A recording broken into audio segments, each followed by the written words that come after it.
So the only failure is a failure to participate. The success is taking the action. Jim Rohn, famous business philosopher, said, it's not what you get at the end, it's what you become that counts. Everybody familiar with the World Cup? Do you think the guys in the World Cup are thinking we don't have a chance? World Cup soccer? No.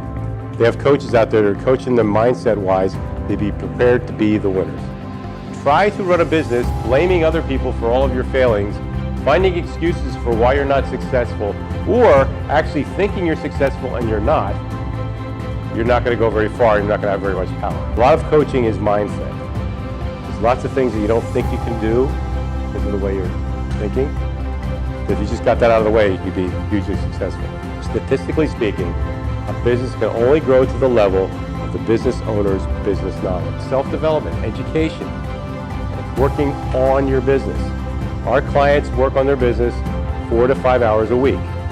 They still have to run their business. Big things in coaching. Mindset, making sure you have the right mindset or helping you get there, and keeping you accountable. Because it's too easy for you to blow things off and let them go and not get them done.